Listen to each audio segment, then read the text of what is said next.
हरे कृष्ण। ओम आदित्याय नमः। आप सभी श्रद्धालु श्रोताओं को मेरा विनम्र प्रणाम और सच्चे मन से नमन। हम सभी एक ऐसी पवित्र यात्रा पर हैं जहां हर दिन हमारे भीतर कुछ टूटता है।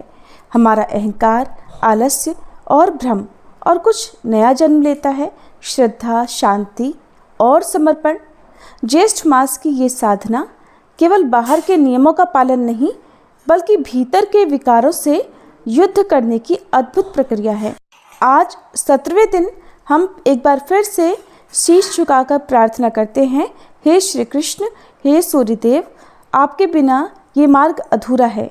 अगर हमसे अनजाने में कोई भूल हुई हो, कोई भावना शिथिल पड़ गई हो, तो कृपा कर आप हमें क्षमा करें और अपनी आभा से हमारा मार्ग आलोकित करें। आपके बिना न कथा में रस है, न जीवन में शांति।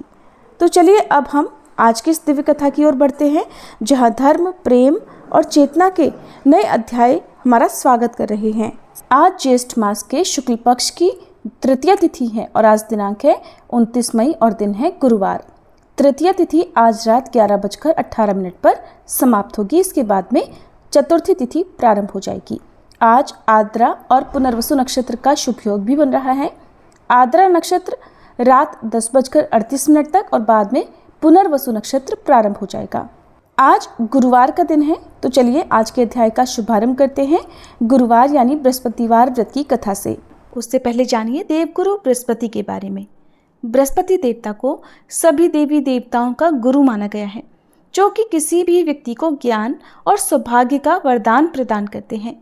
ऐसी मान्यता है कि अगर किसी व्यक्ति पर देवगुरु बृहस्पति की कृपा हो जाए तो उसे जीवन में फिर किसी भी बात की, किसी भी सुख की कोई कमी नहीं रहती। पुराणों में बृहस्पति देव को महर्षि अंगिरा का पुत्र बताया गया है। मान्यता है कि जब महर्षि अंगिरा की पत्नी को बहुत समय तक कोई संतान नहीं हुई, तब उन्होंने भगवान ब्रह्मा जी से प्रार्थना की। तब ब्रह्मा जी ने उन्हें एक व्रत बताया, जो कि पुंसवन व्रत कहा जाता है।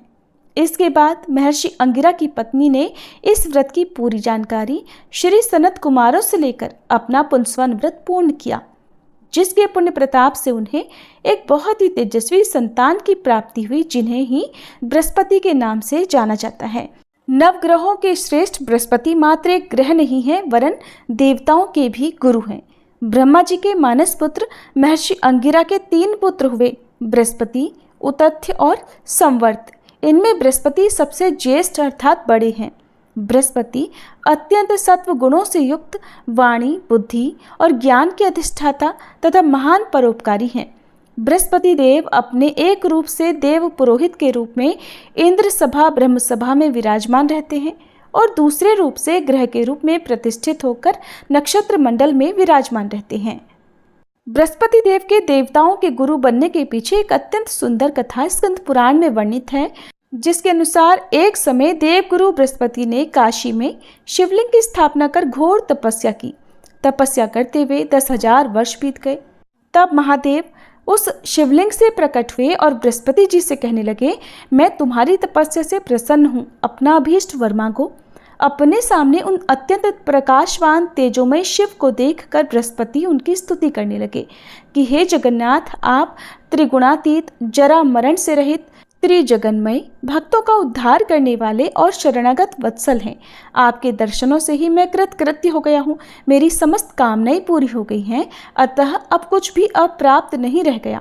बृहस्पति की ऐसी स्तुति सुनकर महादेव ने और भी अधिक प्रसन्न होकर उन्हें अनेक वर दिए और कहा, हे अंगिरस, तुमने बृहत अर्थात बड़ा तप किया है, इसलिए तुम इंद्रादि देवों के पालक तथा ग्रहों में पूज्य हो जाओगे और तुम्हारा नाम बृहस्पति होगा। महादेव ने आगे कहा, हे ग्रहाधीश, तुम बड़े वक्ता और विद्वान हो, इसलिए तुम्हारा नाम वाचस्पति भी होगा। जो प्राणी तुम्हारे द्वारा स्थापित इस बृहस्पतिश्वर लिंग की आराधना करेगा और तुम्हारे द्वारा की गई स्तुति का पाठ करेगा, उसे मनोवांछित फल प्राप्त होगा तथा ग्रह जनित कोई अन्य बाधा उसे पीड़ित नहीं करेगी। इतना कहकर महादेव ने सभी देवताओं को बुलाकर बृहस्पति जी को देवाचार्य तथा देवगुरु के पद पर प्रतिष्ठित कर दिया। बृहस्पतिवार व्रत की पौराणिक कथा के अनुसार प्राचीन समय की बात है। भारतवर्ष में एक राजा राज्य करता था। वह बड़ा प्रतापी और दानी था। वह नित्य प्रति मंदिर में भगवान के दर्शन करने जाता था। वह ब्राह्मण और गुरु की सेवा किया करता था।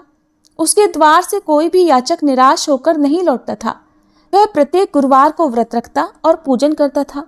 हर दिन गरीबों की सहायता करता था, परंतु ये सब बातें उसकी रानी को अच्छी नहीं लगती थी।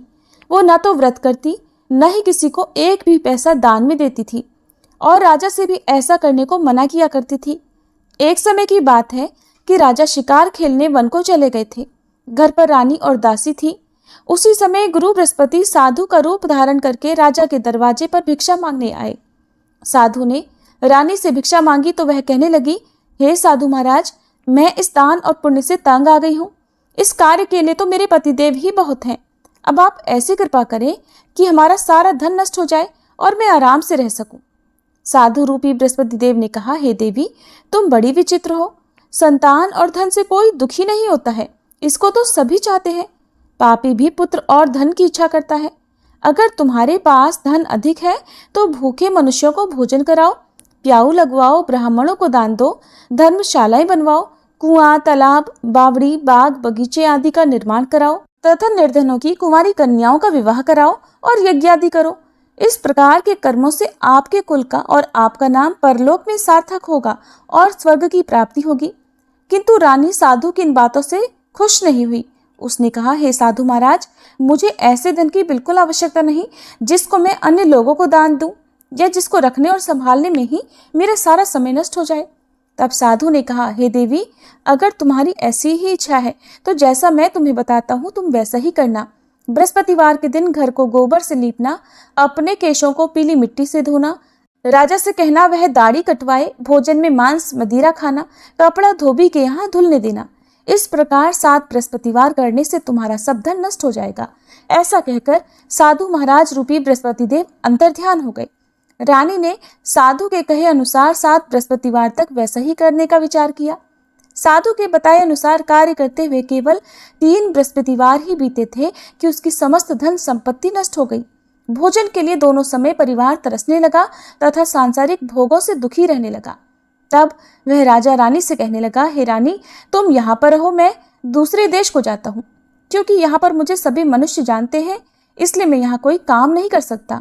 मैं परदेश जा रहा हूँ, वहाँ कोई काम धंधा करूँगा, शायद हमारे भाग्य बदल जाए।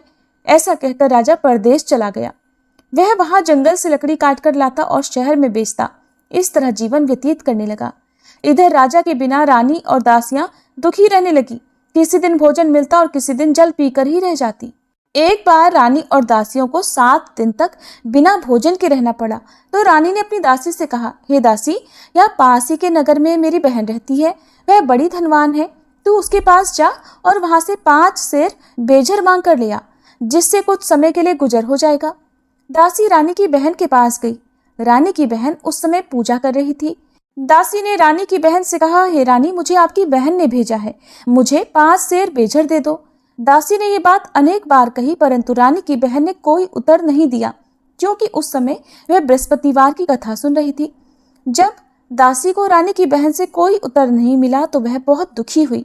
उसे क्रोध भी आया। वह लौटकर रानी से बोली, हे रानी, आपकी बहन तो बहुत ही घमंडी है। वह तो छोटे लोगों से बात भी नहीं करती। मैंने उससे बहुत बार कहा, लेकिन उसने कोई उत्तर नहीं दिया। मैं वापस चली आई। रानी बोली, हे दासी, इसमें उसका कोई दोष नहीं है। जब बुरे दिन आते हैं तब कोई सहारा नहीं देता। अच्छे बुरे का पता विपत्ति में ही लगता है। अब तो जो ईश्वर की इच्छा होगी वही होगा। ये सब हमारे भाग्य का दोष है। उधर रानी की बहन ने सोचा कि मेरी बहन की दासी आई थी, परंतु मैं उससे नहीं बोली, इससे वह बहुत दुखी हुई होगी। अतः कथा सुनकर और विष्णु भगवान का पूजन समाप्त कर वह अपनी बहन के घर आई और कहने लगी, हे बहन, मैं बृहस्पतिवार का व्रत कर रही थी। तुम्हारी दासी हमारे घर गई थी, परंतु जब तक कथा होती है तब तक हम लोग न उठते हैं और न बोलते हैं, इसलिए मैं नहीं बोली। कहो दासी क्यों गई थी? रानी बोली, बहन, हमारे घर अनाज नहीं था। वैसे तुमसे कोई बात छिपी नहीं है, इस कारण मैंने दासी को तुम्हारे पास 5 सेर बेझर लेने के लिए भेजा था। रानी की बहन बोली, बहन देखो, बृहस्पति भगवान सबकी मनोकामनाएं पूर्ण करते हैं। देखो, शायद तुम्हारे घर में अनाज रखा हो। ये सुनकर दासी घर के अंदर गई तो वहां उसे एक घड़ा बेझर का मिल गया। उसे बड़ी हैरानी हुई क्योंकि उसने एक एक बर्तन देख लिया था। उसने बाहर आकर रानी को बताया। दासी अपनी रानी से कहने लगी, हे रानी देखो, वैसे हमको जब अन्न नहीं मिलता तब हम रोज व्रत ही तो करते हैं। अगर इनसे व्रत की विधि और कथा पूछ ली जाए तो उसे हम भी किया करेंगे। दासी के कहने पर रानी ने अपनी बहन से बृहस्पतिवार व्रत के बारे में पूछा। उसकी बहन ने बताया, हे रानी बहन, बृहस्पतिवार को सूर्योदय से पहले उठकर स्नान करके बृहस्पतिवार का व्रत करना चाहिए, लेकिन उस दिन सिर नहीं धोना चाहिए। बृहस्पतिवार के व्रत में चने की दाल और मुनक्का से विष्णु भगवान का केले के वृक्ष की जड़ में पूजन करें तथा दीपक जलावे। उस दिन एक ही समय भोजन करें। भोजन पीले खाद्य पदार्थ का करें और कथा सुने। इस प्रकार करने से गुरु भगवान प्रसन्न होते हैं, अन्न पुत्र धन देते हैं, मनोकामना पूर्ण करते हैं। व्रत और पूजन की विधि बताकर रानी की बहन अपने घर लौट गई। रानी और दासी दोनों ने निश्चय किया कि बृहस्पति देव भगवान का पूजन जरूर करेंगे। 7 दिन बाद जब बृहस्पतिवार आया तो उन्होंने व्रत रखा। घुड़साल में जाकर चना और गुड़ बीन लाई तथा उसकी दाल से केले की जड़ तथा विष्णु भगवान का पूजन किया। अब पीला भोजन कहाँ से आए? दोनों बड़ी दुखी हुई, परंतु उन्होंने व्रत किया था, इस कारण बृहस्पति देव भगवान प्रसन्न थे। एक साधारण व्यक्ति के रूप में वे 2 थालों में सुंदर पीला भोजन लेकर आए और दासी को देकर बोले, हे दासी, ये भोजन तुम्हारे और रानी के लिए है, तुम दोनों कर लेना। दासी भोजन पाकर बहुत प्रसन्न हुई और रानी से बोली, रानी जी भोजन कर लो। रानी को भोजन आने के बारे में कुछ नहीं पता था, इसलिए वह दासी से बोली, जा तू ही भोजन कर, क्यों तू व्यर्थ में हमारी हंसी उड़ाती है। तब दासी बोली, रानी, एक व्यक्ति भोजन दे गया है। तब रानी कहने लगी, वो भोजन तेरे लिए ही देकर गया है, तू ही भोजन कर। दासी ने कहा, वह व्यक्ति हम दोनों के लिए 2 थालों में भोजन देकर गया है, इसलिए मैं और आप दोनों ही साथ साथ भोजन करेंगे। फिर दोनों ने गुरु भगवान को नमस्कार कर भोजन किया। उसके बाद से वे प्रत्येक बृहस्पतिवार को गुरु भगवान का व्रत और पूजन करने लगी।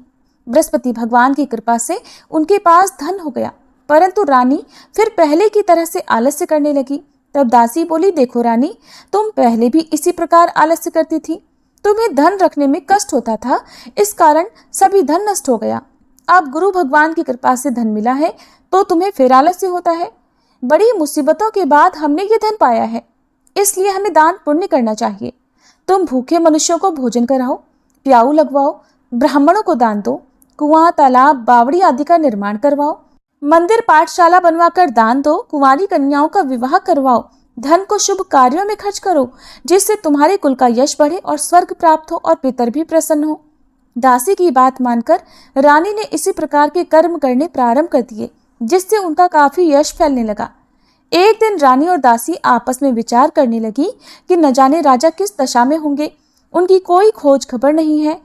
उन्होंने बृहस्पति देव से प्रार्थना की और तब भगवान ने रात्रि में राजा को स्वप्न में कहा, हे राजा उठ, तेरी रानी तुझको याद करती है, अब अपने देश को वापस लौट जा। राजा प्रातःकाल उठकर जंगल से लकड़ियां काट कर लाने के लिए जंगल की ओर चल पड़ा। जंगल से गुजरते हुए वह सोचने लगा, रानी की गलती से उसे कितने दुख भोगने पड़े। राजपाट छोड़कर उसे जंगल में आकर रहना पड़ा। जंगल से लकड़ियां काटकर उन्हें बेचकर गुजारा करना पड़ा। उसी समय उस जंगल में बृहस्पति देव एक साधु का रूप धारण करके आए और राजा के पास आकर बोले, हे लकड़हारे, तुम इस सुनसान जंगल में किस चिंता में बैठे हो, मुझे बतलाओ। यह सुनकर राजा की आंखों में आंसू भर आए और साधु की वंदना करके वह बोला, हे प्रभु, आप सब कुछ जानने वाले हैं। ऐसा कहकर राजा ने साधु को अपनी संपूर्ण कथा सुना दी। महात्मा दयालु होते हैं। वे राजा से बोले, हे राजा, तुम्हारी पत्नी ने बृहस्पति देव के प्रति अपराध किया था, जिसके कारण तुम्हारी ये दशा हुई। अब तुम किसी प्रकार की चिंता मत करो, भगवान तुम्हें पहले से अधिक धन देंगे। देखो, तुम्हारी पत्नी ने बृहस्पतिवार का व्रत करना प्रारंभ कर दिया है। अब तुम भी बृहस्पतिवार का व्रत करके चने की दाल और गुड़ जल के लोटे में डालकर केले का पूजन करो, फिर कथा कहो या सुनो, भगवान तुम्हारी सब मनोकामनाओं को पूर्ण करेंगे। साधु को प्रसन्न देखकर राजा बोला, हे प्रभु, मुझे लकड़ी बेचकर इतना पैसा नहीं मिलता जिससे भोजन करने के उपरांत कुछ बचा सकूं, और मैंने रात्रि में अपनी रानी को व्याकुल देखा है। मेरे पास कोई साधन नहीं जिससे समाचार जान सकूं। फिर मैं बृहस्पति देव की क्या कहानी कहूं, मुझे तो कुछ भी नहीं मालूम है। साधु ने कहा, हे राजा, तुम किसी बात की चिंता मत करो। बृहस्पतिवार के दिन तुम रोजाना की तरह लकड़ियां लेकर शहर में जाओ, तुम्हें रोज से 2 गुना धन प्राप्त होगा, जिससे तुम भली भांति भोजन कर लोगे और बृहस्पति देव की पूजा का सामान भी आ जाएगा। बृहस्पतिवार की कथा इस प्रकार है। प्राचीन काल में एक बहुत ही निर्धन ब्राह्मण था। उसकी कोई संतान नहीं थी। वह नित्य पूजा पाठ करता, परंतु उसकी पत्नी बहुत मलिनता के साथ रहती थी। वो न तो स्नान करती और न किसी देवता का पूजन करती थी। प्रातःकाल उठते ही सबसे पहले भोजन करती, बाद में कोई अन्य कार्य करती। ब्राह्मण देवता बहुत दुखी रहते थे।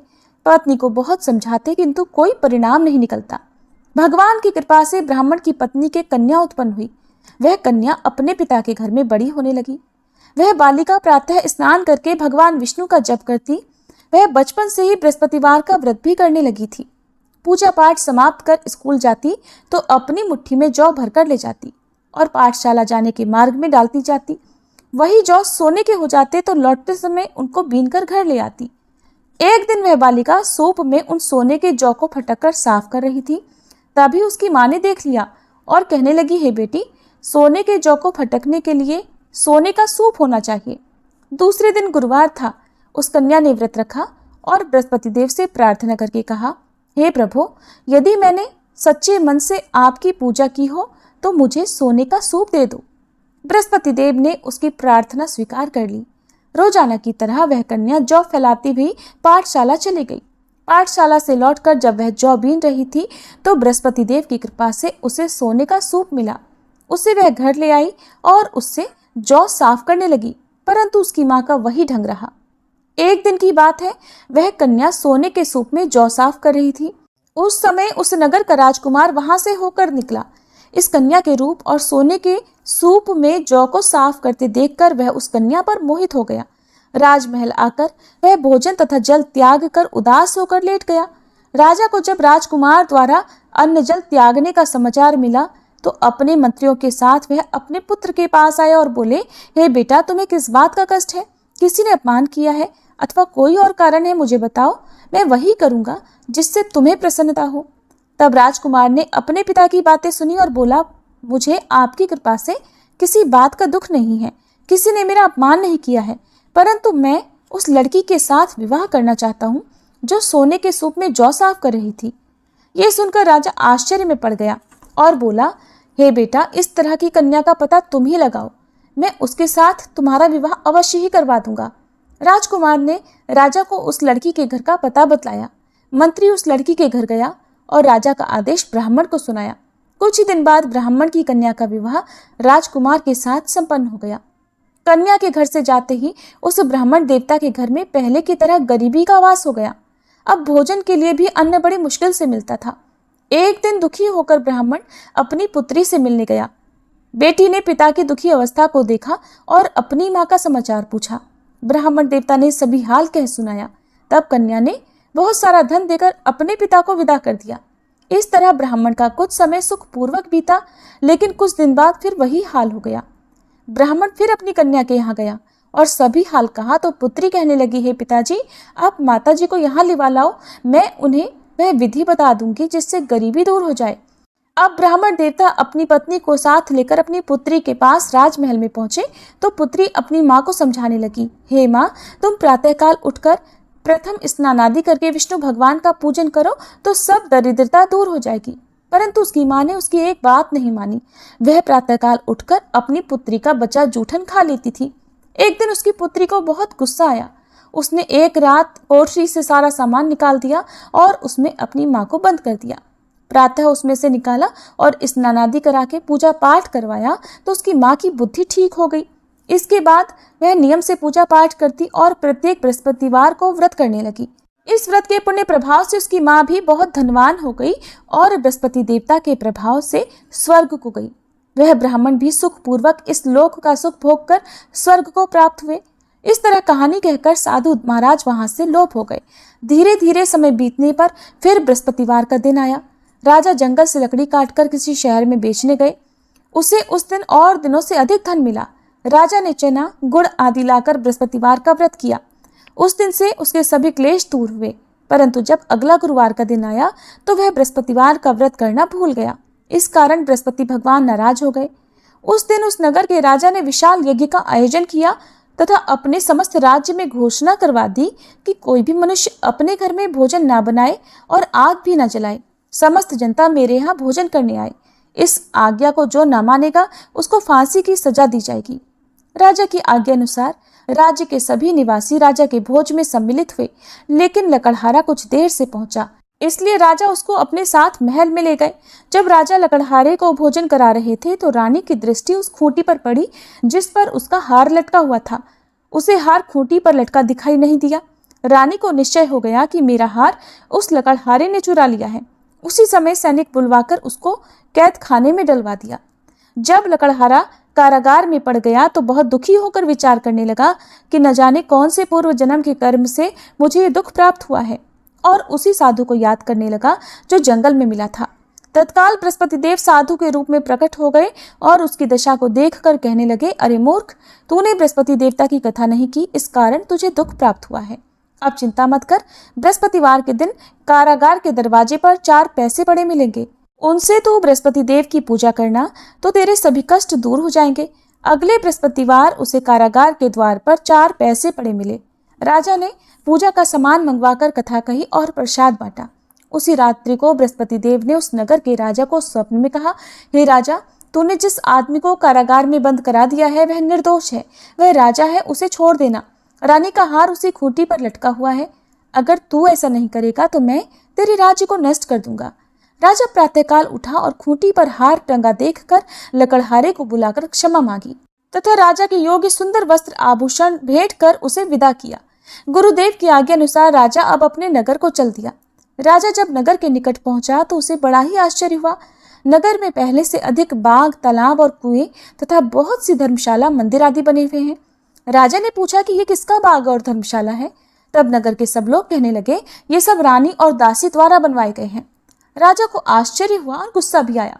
जब रानी ने खबर सुनी कि राजा आ रहे हैं तो उसने अपनी दासी से कहा, हे दासी, देख, राजा हमको कितनी बुरी हालत में छोड़ गए थे। वह हमारी ऐसी हालत देख कर लौट ना जाए, इसलिए तो दरवाजे पर खड़ी हो जा। रानी की आज्ञा अनुसार दासी दरवाजे पर खड़ी हो गई। जब राजा आए तो उन्हें अपने साथ महल में लिवा लाई। तब राजा ने क्रोध करके अपनी तलवार निकाली और पूछने लगा, बताओ, ये धन तुम्हें कैसे प्राप्त हुआ है?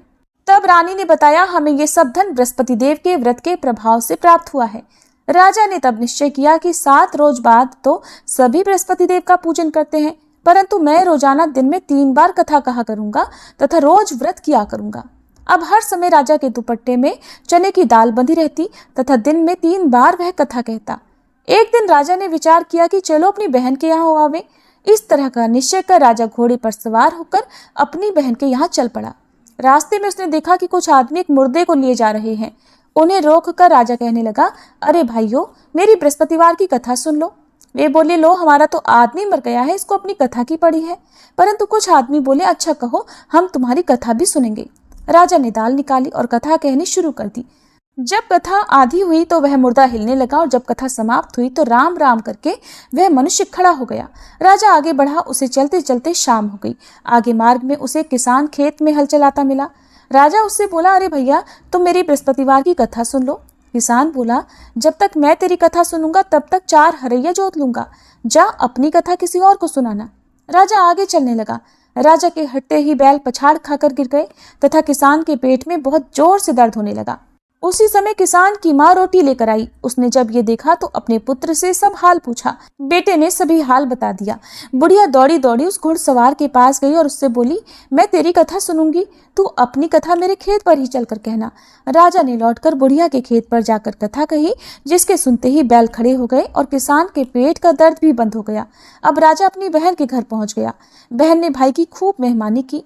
दूसरे दिन प्रातःकाल राजा जगा तो देखने लगा कि सब लोग भोजन कर रहे हैं। राजा ने अपनी बहन से पूछा कि ऐसा कोई मनुष्य है जिसने भोजन ना किया हो, जो मेरी बृहस्पतिवार की कथा सुन ले? तो बहन बोली, हे भैया, ये देश ऐसा ही है। पहले यहाँ के लोग भोजन करते हैं, बाद में अन्य कोई काम करते हैं। अगर पड़ोस में कोई हो तो देख कर आती हूँ। ऐसा कहकर बहन देखने चली, परंतु उसे कोई भी ऐसा व्यक्ति नहीं मिला जिसने भोजन नहीं किया हो। फिर वह एक कुम्हार के घर गई जिसका लड़का बीमार था। उसे पता चला कि उसके यहाँ 3 दिन से किसी ने भोजन नहीं किया है। रानी ने अपने भाई की कथा सुनने के लिए कुम्हार से कहा तो वह तैयार हो गया। तब राजा ने जाकर बृहस्पतिवार की कथा कही, जिसको सुनकर उसका लड़का ठीक हो गया। अब तो राजा की प्रशंसा होने लगी। एक दिन राजा ने अपनी बहन से कहा, हे बहन, अब मैं अपने घर जाऊंगा, तुम भी तैयार हो जाओ।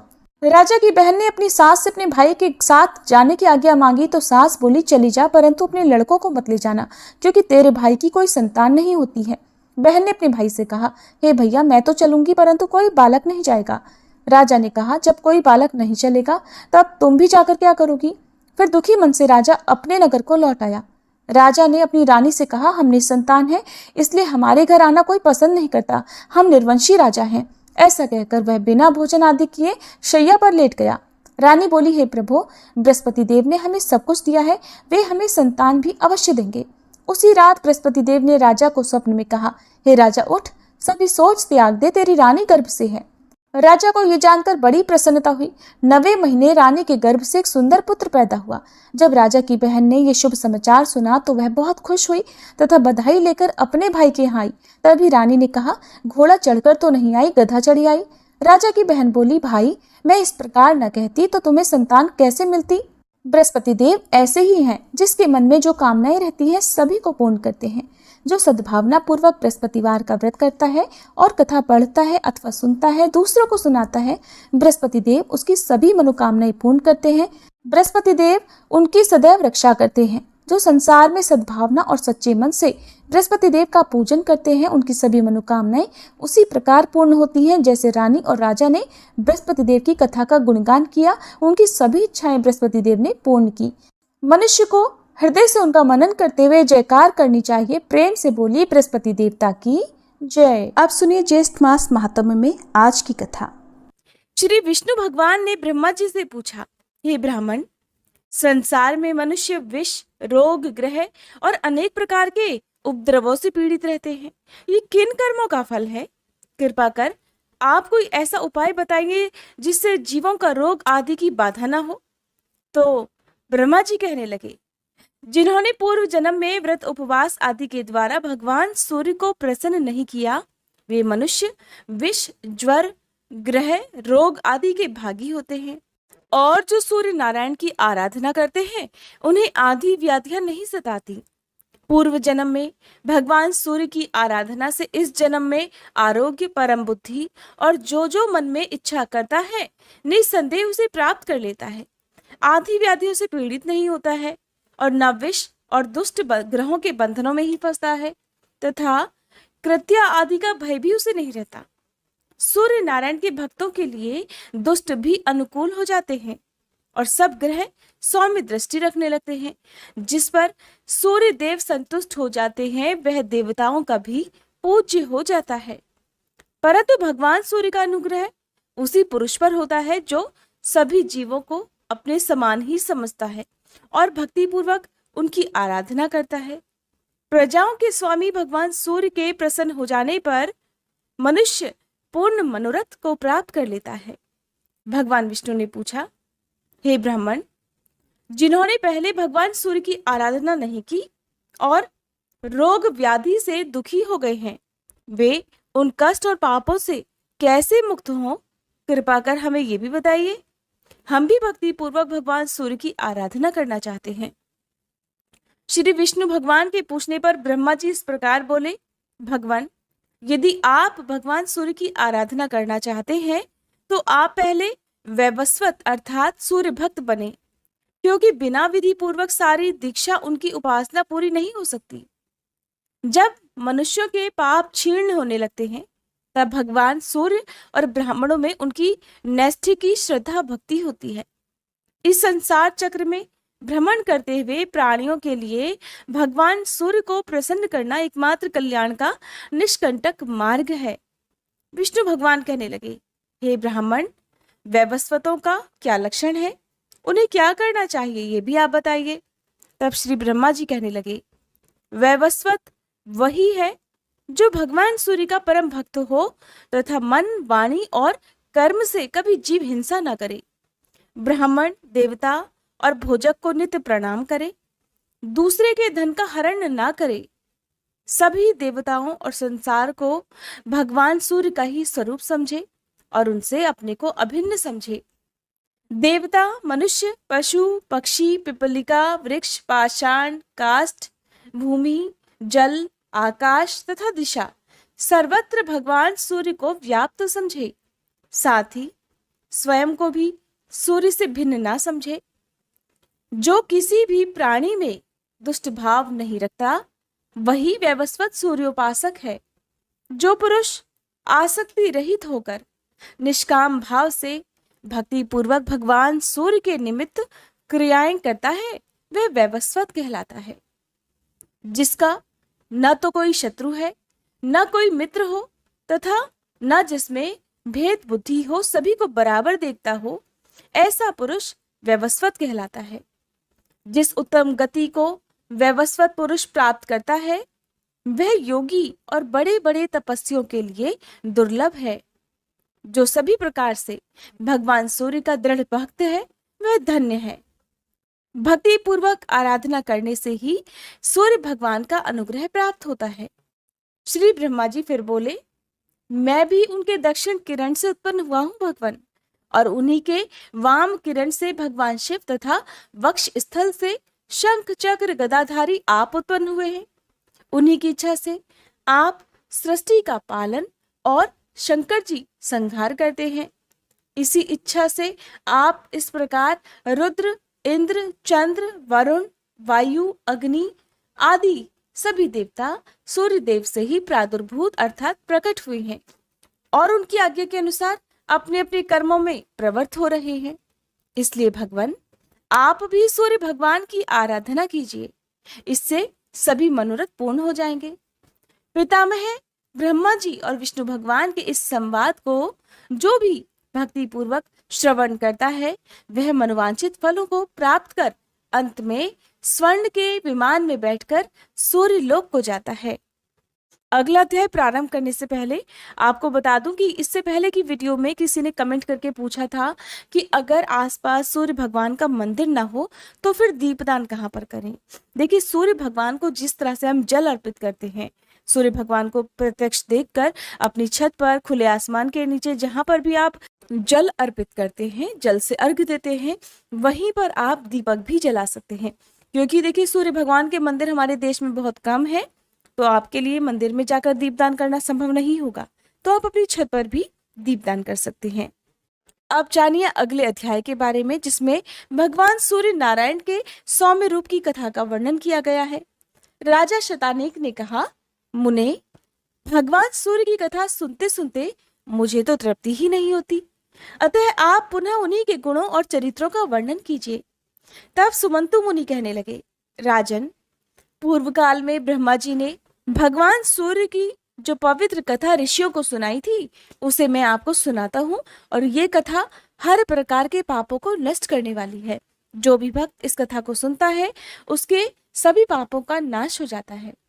एक समय भगवान सूर्य के प्रचंड तेज से संतप्त होकर ऋषियों ने श्री ब्रह्मा जी से पूछा, हे ब्राह्मण, आकाश में स्थित ये अग्नि के तुल्य दाह करने वाला तेज पुंज कौन है?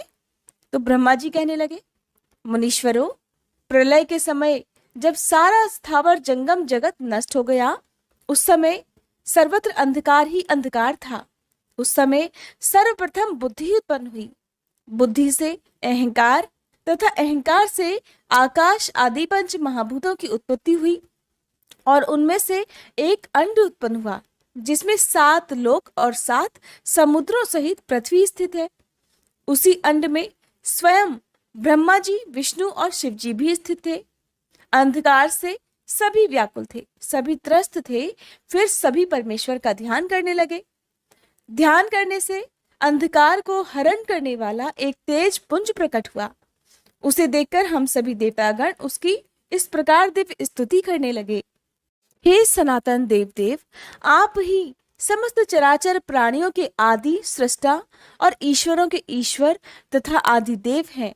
देवता, गंधर्व, राक्षस, मुनि, किन्नर, सिद्ध, नाग तथा तिर्यक योनियों के आप ही जीवनाधार हैं।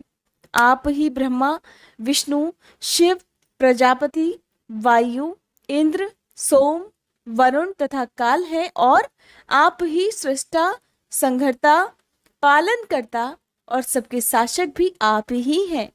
आप ही संसार, सागर, नदी, पर्वत, विद्युत, इंद्रधनुष आदि सब कुछ है। आप ही व्यक्त और अव्यक्त भी हैं।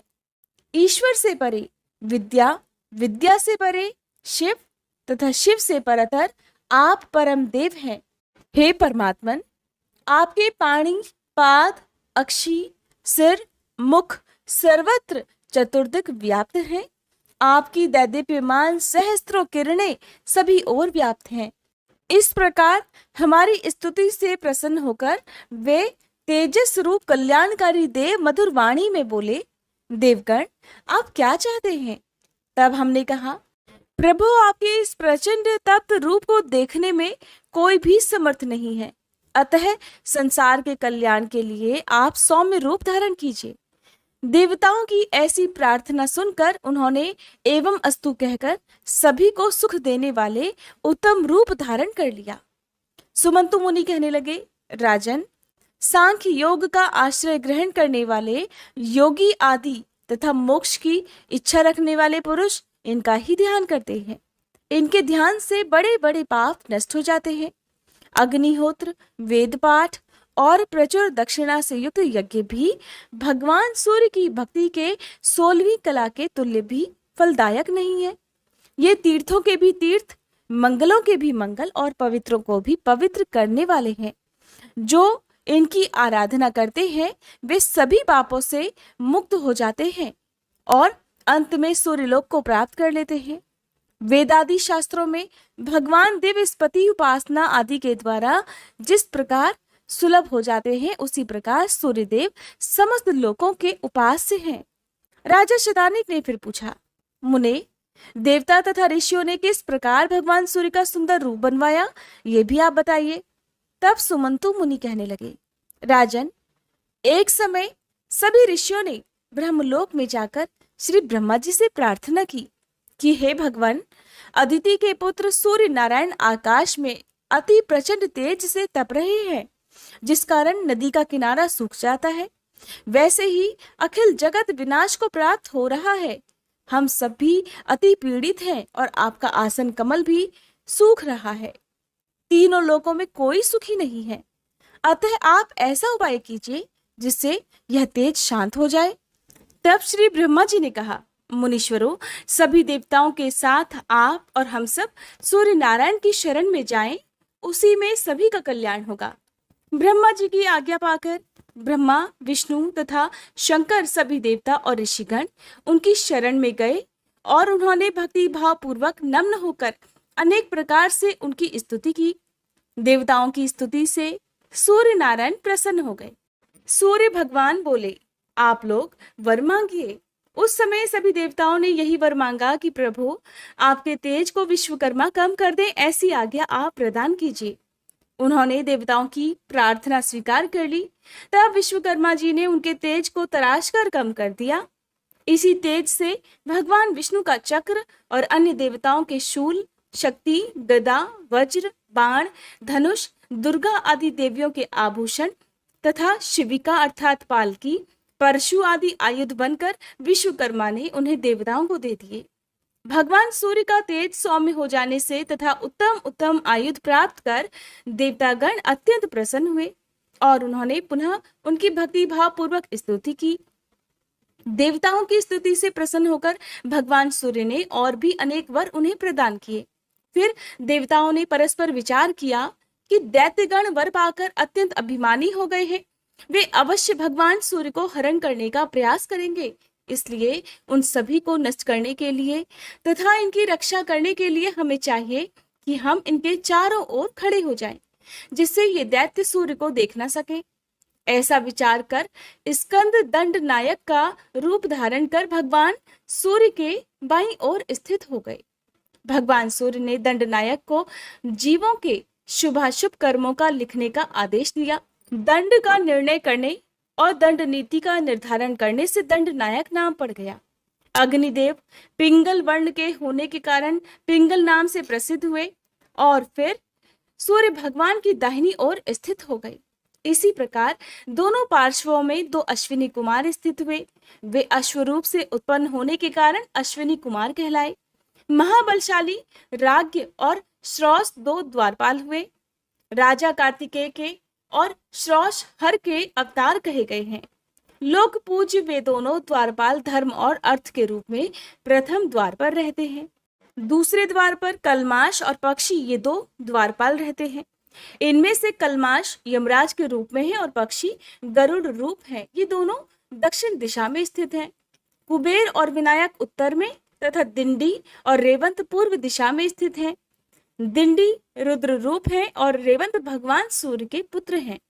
ये सब देवता दैत्यों को मारने के लिए सूर्य भगवान के चारों ओर स्थित हैं और सुंदर रूप वाले विरूप, अन्य रूप और काम रूप हैं तथा अनेक प्रकार के आयुध धारण कर रहे हैं। चारों वेद भी उत्तम रूप धारण कर भगवान सूर्य के चारों ओर स्थित हैं। हरे कृष्णा। आज के अध्याय में बस इतना ही। इसके आगे की कथा आप सभी आने वाले अध्याय में सुनिएगा।